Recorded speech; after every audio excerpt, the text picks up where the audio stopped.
Hello students, कैसे हैं आप?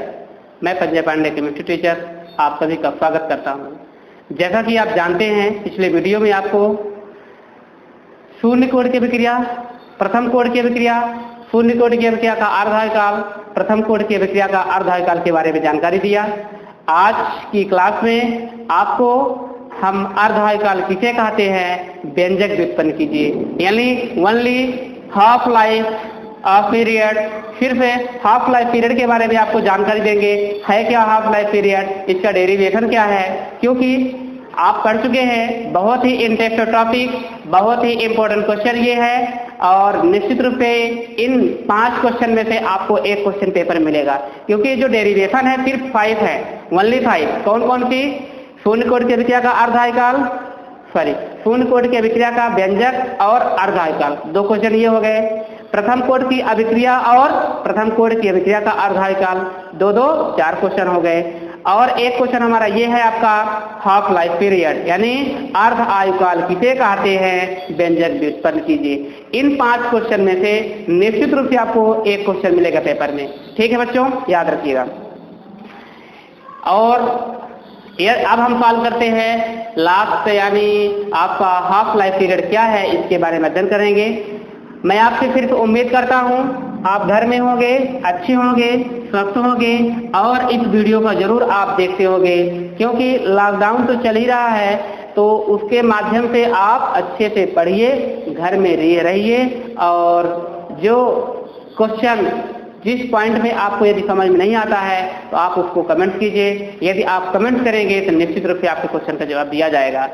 तो चलिए बच्चों, आप रेडी हो जाइए, अर्धायकाल की गणना कीजिए। पहले हम डेफिनेशन पढ़ते हैं अर्धायकाल क्या है, फिर इसके बारे में अध्ययन करते हैं।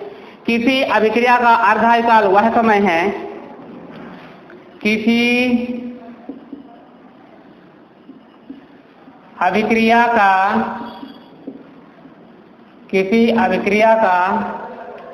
अर्धायकाल वह समय है, किसी अभिक्रिया का अर्ध आयुकाल वह समय है, किसी अभिक्रिया का अर्धायुकाल वह समय है जिसमें किसी अभिकारक का सांद्रण घटकर, जिसमें किसी अभिकारक का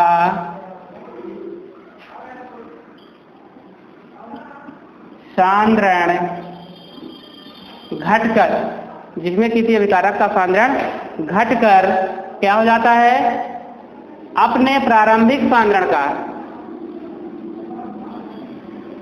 अपने प्रारंभिक सांद्रण का आधा रह जाता है। यानी वह अपने प्रारंभिक सांद्रण का घटकर क्या हो जाता है बच्चों, आधा रह जाता है, जिसका अर्थ है कि अभिकारक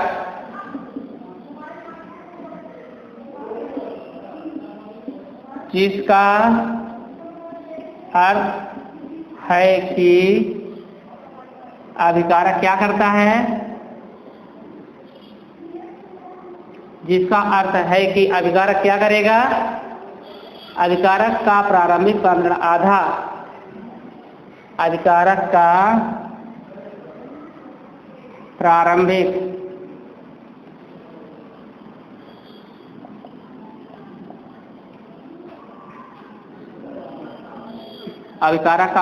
सांद्रण क्या करता है, उत्पाद में, यानी घटकर क्या हो जाएगा, अभिकारक का प्रारंभिक सांद्रण का आधा भाग, अभिकारक का प्रारंभिक सांद्रण का आधा भाग घटकर उत्पाद में क्या हो जाता है, परिवर्तित हो जाता है, परिवर्तित। ठीक, बन जाएगी डिफिनेशन। सिंपल डिफिनेशन आप याद करिएगा कि किसी अभिक्रिया का अर्धायकाल वह समय है जिसमें जिसमें किसी अभिकारक यानी जिसमें किसी अभिकारक का सांद्रण घटकर, कोई अभिकारक होगा, उस अभिकारक का सांद्रण घटकर अपने प्रारंभिक सांद्रण का आधा रह जाता है। ठीक है, उसका मतलब बताया गया है, जिसका अर्थ है कि अभिकारक का प्रारंभिक सांद्रण का आधा भाग वह घट जाएगा और उत्पाद में क्या होगा, परिवर्तित हो जाएगा। एक छोटी सी डिस्क्रिप्शन आपको मैं बताता हूं। किसी अभिक्रिया का अर्धकाल वह समय है अथवा किसी अभिक्रिया का अर्धकाल वह समय है किसी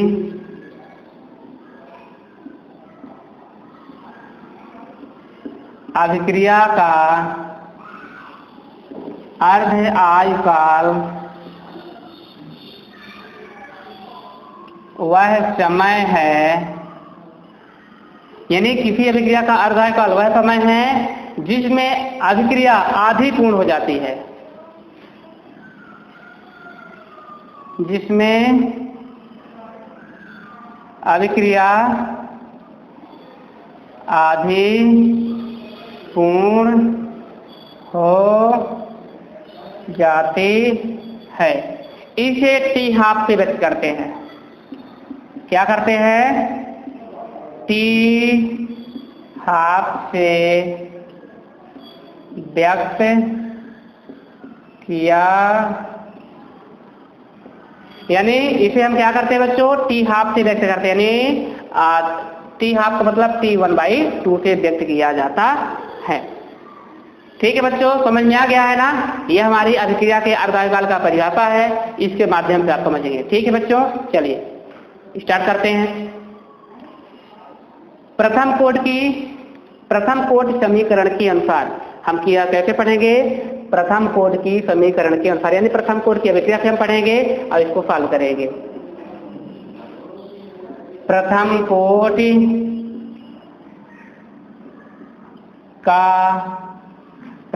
का समीकरण, प्रथम कोटि अभिक्रिया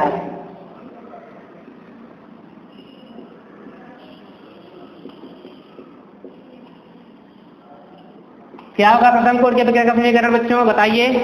प्रथम कोटि की अभिक्रिया का समीकरण क्या होगा?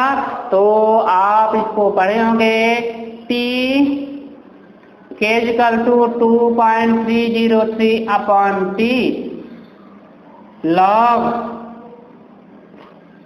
log active mass R0/R। एक समीकरण ये होता है प्रथम कोटि की अभिक्रिया का, जो आप पढ़ चुके हैं बच्चों। और इसके बाद अब आपको हम क्या करेंगे, एक नया फार्मूला बताएंगे प्रथम कोटि की अभिक्रिया के लिए, और उसमें आप क्या करेंगे बच्चों? ठीक है, एक ये फार्मूला होता है, दूसरा फार्मूला आप ये भी जानते होंगे, क्या है? K = 2.303/T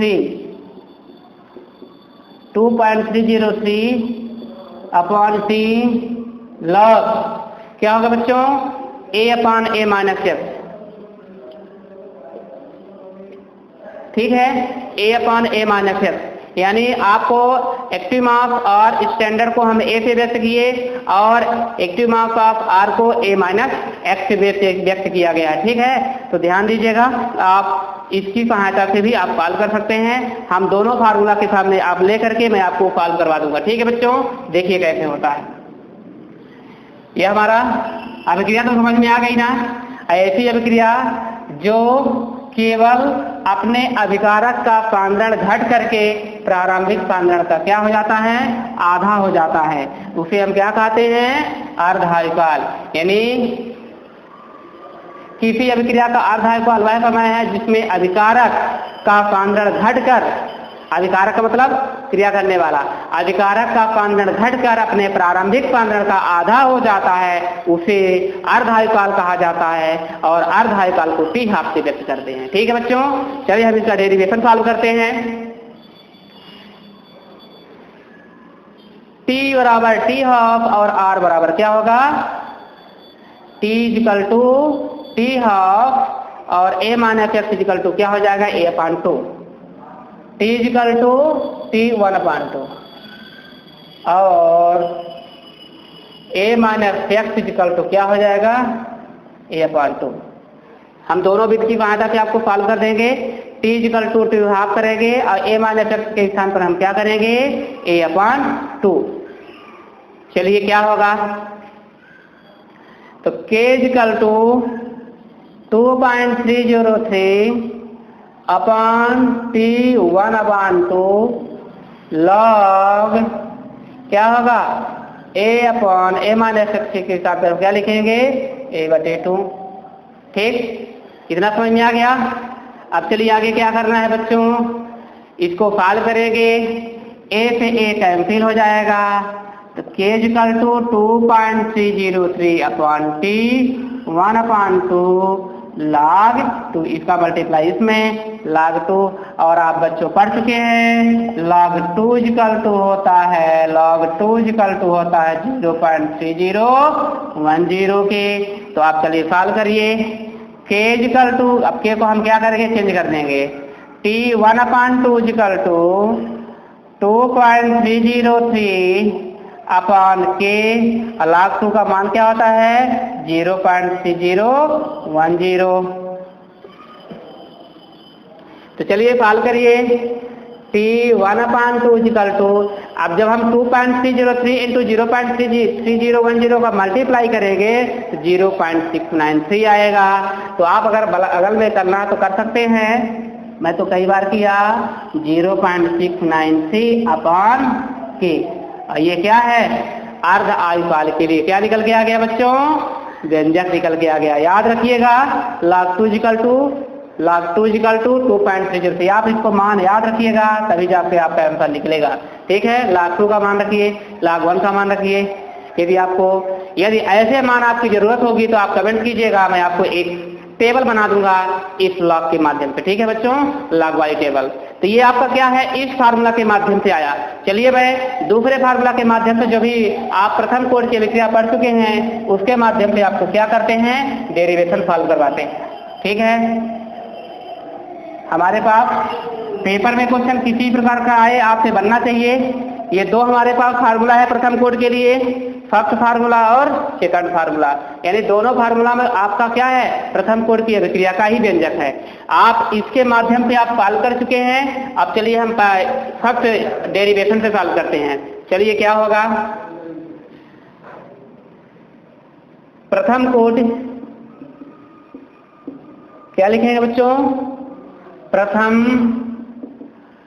कोड अभिक्रिया के समीकरण से। तो क्या होगा सूत्र बच्चों, सूत्र क्या होगा, k equal to 2.303 upon t log active of R0 upon active of R। यह हमारा क्या है, प्रथम कोड की अभिक्रिया का सूत्र है। ठीक है, ये भी है और ये भी है। पुरानी बुक में क्या किया गया है, इस प्रकार का a/a माइनस x का यूज किया गया है, और जो नई बुक आई है बच्चों तो उसमें r स्टैंडर्ड अपॉन r का यूज किया गया है। आप किसी भी वैल्यू को आप ले सकते हैं और सॉल्व कर सकते हैं। मैं आपके सामने दोनों प्रेजेंट कर रहा हूँ। ठीक है बच्चों, चलिए k t इक्वल टू क्या करना है, t हाफ, और क्या करना है, r के स्थान पर क्या लिखेंगे, r स्टैंडर्ड अपॉन 2 का। ठीक है, r स्टैंडर्ड अपॉन क्या करेंगे, 2 करेंगे। चलिए सॉल्व करते हैं, k equal to 2.303 upon t के स्थान पर t 1/2 log r standard upon, ये आपका क्या होगा, r स्टैंडर्ड आपका ये है, और r के स्थान पर क्या लिखेंगे, r standard upon 2, r standard upon 2। r standard से r स्टैंडर्ड क्या होगा बच्चों, कैंसिल हो जाएगा। तो क्या बचेगा, अब तो सॉल्व कर लेंगे ना।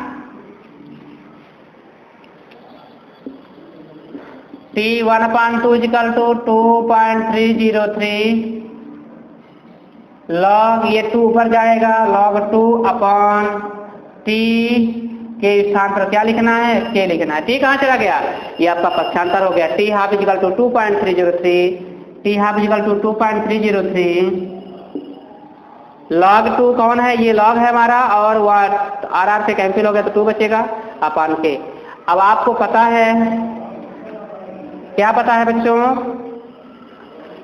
क्या पता है, चूंकि log 2 इक्वल टू 0.3010 होता है तो लिख दीजिए टी 1/2 इक्वल टू 2.303 इंटू 0.3010 अपान के। और जब इसको आप सॉल्व करेंगे तो आपका हो जाएगा टी 1/2 इक्वल टू 0.693 अपान के। और ये क्या है, आपका सूत्र आ गया, यानी किसका सूत्र निकल के आ गया, अर्धायुकाल का सूत्र निकल के आ गया। तो याद रखिएगा बच्चों, ठीक है, आप याद करिएगा क्या निकल के। नीचे अगर आपको नहीं दिख रहा तो मैं यहाँ लिख देता हूँ टी 1/2 इक्वल टू 0.693 अपान के बन जाएगा। ये क्या है, यही अर्धायुकाल के लिए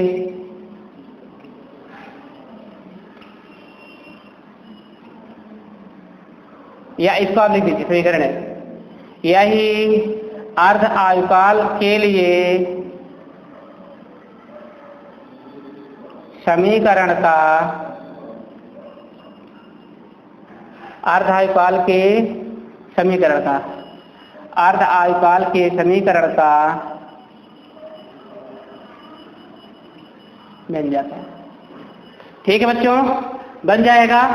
आपको हम दो मेथड बताए हैं, दो मेथड के अनुसार, मतलब ये आपका पुराना सूत्र है, पुराने बुक में आपका है। अब आपको क्या, किस रूप में आपको सॉल्व करना है आप सोच सकते हैं। ठीक है, ये हम आपको ए और बी लिख देते हैं, आपको ऐसे लिख देते हैं पार्ट ए, ठीक है, और इसको हम किस लिख दे रहे हैं। चलिए मैं इसको डायरेक्ट यहाँ से सॉल्व करता हूँ।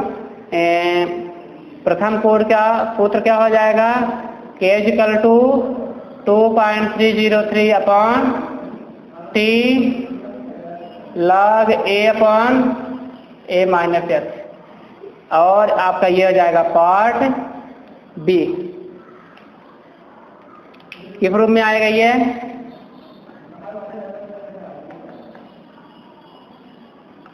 जिस फार्मूला पे आपको उपयोग करना होगा आप उपयोग कर सकते हैं बच्चों। आपको दो फार्मूला बता दिया गया है, ये पुराने फार्मूला हैं, और पुराने फार्मूला पे आपका आंसर वही निकल के आ गया। देखिए 0.693 अपान के यहाँ भी आया है और 0.693 अपान के यहाँ भी आया है। जिस फार्मूला का आपको उपयोग करना होगा आप उसको उपयोग कर सकते हैं बच्चों, क्योंकि हमारा ये जो डेरिवेशन होगा अर्धायुकाल का है और बहुत ही महत्वपूर्ण है, तो आप इसको आसानी से पढ़ सकते हैं। ठीक है बच्चों, कुछ पूछना है आपको पूछ सकते हैं। अब आपका कंफ्यूजन दूर कर रहे हैं, देखिएगा इस प्रकार का क्वेश्चन आप पढ़ चुके हैं ना, इस प्रकार क्वेश्चन आप पढ़ चुके हैं। कहाँ पे है, रिवाइंड कीजिए, माइंड का उपयोग कीजिए और आप रिसाइकल पहुंच जाइए। देखिए क्या होता है, यदि जब मैं आपको पिछले वाले वीडियो में आपको हम प्रथम कोड की अभिक्रिया का पढ़ाया और प्रथम कोड की अभिक्रिया का व्यंजक बताया, तो आपको क्या हुआ होगा, वहां पे जब प्रथम कोड की अभिक्रिया का सूत्र निकाला था, प्रथम कोड की अभिक्रिया का सूत्र क्या होगा बच्चों, ये लिखा हुआ है K इक्वल टू 2.303 अपान के टी log r स्टैंडर्ड अपान r एक्टिव मास। ये हमारा प्रथम कोड की अभिक्रिया का सूत्र, आप डेरिवेशन चालू किए हैं। और अर्धायुकाल जब निकाल रहा था प्रथम कोड की अभिक्रिया का, तो आंसर कितना निकल गया था 0.693 अपान के। ये अभिक्रिया का अर्धायुकाल निकल के आ गया था, किसके, प्रथम कोड की अभिक्रिया का अर्धायुकाल का व्यंजक का अर्धायुकाल है। प्रथम कोड की अभिक्रिया के अर्धायुकाल का जो व्यंजक होता है वही अर्धायुकाल का व्यंजक होगा। यही मैं आपको बताना चाहता हूं। क्या समझ में आ गया? आप दो क्वेश्चन पढ़ चुके हैं, शून्य कोड की अभिक्रिया और शून्य कोड की अभिक्रिया का अर्धायुकाल, प्रथम कोड की अभिक्रिया और प्रथम कोड की अभिक्रिया का अर्धायुकाल। जो हमारा प्रथम कोड की अभिक्रिया का अर्धायुकाल है वही अर्धायुकाल के लिए व्यंजक है और आप मिला सकते हैं। जो आप पढ़ चुके हैं वही आपका ये क्या लिखा हुआ है 0.693/K, यही आपका है प्रथम कोड की अभिक्रिया का अर्धायुकाल का व्यंजक। और मेन क्वेश्चन है अभिक्रिया के अर्धायुकाल के व्यंजक, तो आप देख लीजिएगा, दोनों मिला लीजिएगा, सेम टू सेम, कोई अंतर नहीं है, कोई डिफरेंट नहीं है। सिर्फ आपको क्या करना है, समझना है, पढ़ना है। हम जो आपको अर्धायुकाल पढ़ाए हैं 2 पार्ट के रूप में पढ़ाया हूँ, पार्ट ए और पार्ट बी। पार्ट ए में जो है वो एनसीईआरटी के नई बुक में है, न्यू बुक में, और एनसीईआरटी का जो ये पुरानी बुक है उसमें भी है। दोनों का आंसर सेम आता है, जिसका आप यूज करना होगा आप कर सकते हैं बच्चों। ठीक है, चलिए थोड़ा सा हम आगे चलते हैं, इसको मिटा दूं। लास्ट में हम आपको अभिक्रिया के अर्धायुकाल का सूत्र के आधार बताते हुए आप थोड़ी सी इकाई बता देते हैं और आपका ये कंप्लीट हो जाएगा। ठीक है बच्चों, बहुत ही महत्वपूर्ण टॉपिक है ये, और यहाँ पे जो ऑब्जेक्टिव है उस ऑब्जेक्टिव को भी पढ़ लिए गए, क्योंकि बहुत ही महत्वपूर्ण यहाँ पे पूछा जाता है पेपर में। देखिए कैसे, मान लीजिए पूछा जाएगा शून्य कोड की अभिक्रिया, प्रथम कोड की अभिक्रिया, द्वितीय कोड की अभिक्रिया और तृतीय कोड की अभिक्रिया। तो चलिए इसको भी देख लीजिए। ये आपका क्या होगा, n = 0, n = 8, n = 2 और n = 3। शून्य कोड की अभिक्रिया का क्या हो जाएगा, मोल, लीटर इनवर्स और सेकंड इनवर्स। प्रथम कोड की अभिक्रिया क्या हो जाएगी, सिर्फ सेकंड इनवर्स। द्वितीय कोड की अभिक्रिया क्या हो जाएगी, मोल इनवर्स, लीटर, सेकंड इनवर्स। और ये क्या हो जाएगा, मोल की पावर -2, लीटर स्क्वायर और सेकंड इनवर्स। क्या है, ये हमारी इकाई है बच्चों, याद करिएगा, बहुत ही महत्वपूर्ण पॉइंट है। इस इकाई को आप कभी नहीं भूलना, क्योंकि इस यहाँ से 1 नंबर का ऑब्जेक्टिव हमेशा पूछा जाता है बच्चों, क्योंकि ये हमारी जो यूनिट दी हुई है उस यूनिट में आप 100% अच्छे से पढ़ लीजिएगा। ठीक है, mole, litre inverse, second inverse, second inverse, mole inverse, litre, second inverse, mole की power -2, litre square, second inverse. ठीक है, n = 1 का मतलब क्या होगा, शून्य कोड। n = 1 का मतलब क्या होगा, शून्य कोड। ठीक, प्रथम कोड, फिर द्वितीय कोड, फिर तृतीय कोड। याद रखिएगा। सांद्रता की इकाई क्या होगी, क्या होगी, मोल प्रति लीटर, मोल लीटर इनवर्स। ठीक है, अभिक्रिया की दर की इकाई क्या होगी, तो अभिक्रिया की दर की इकाई क्या हो जाए बच्चों, मोल लीटर इनवर्स और सेकंड इनवर्स। ठीक है, R बराबर, R का मतलब क्या होगा, अभिक्रिया की दर।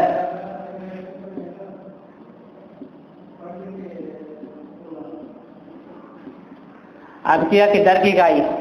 ठीक है बच्चों,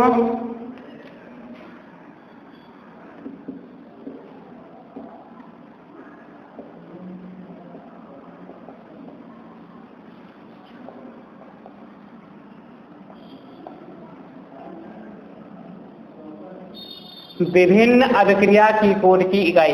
अभिक्रियाओं,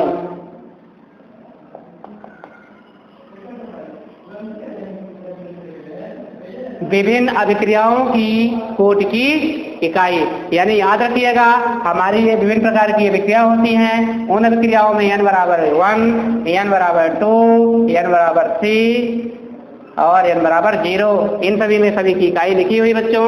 इनको आप अच्छे से याद कर लीजिएगा और ये पेपर में निश्चित रूप से पूछा जाता है, ध्यान दीजिएगा। ठीक है, तो आपको यदि कुछ कमेंट करना हो तो कमेंट कीजिए, यदि आपको कुछ क्वेश्चन पूछना हो तो कमेंट कीजिए। और मेरे तरफ से आपको जो 4th चैप्टर का जो न्यूमेरिकल को व्यंजक था वो मैं आपको करवा दिया हूँ। ठीक है, कुछ कमेंट करना है तो कर सकते हैं, उसका जवाब नेक्स्ट वीडियो में आपको मिलेगा। Thank you for watching video. Good day students, thank you.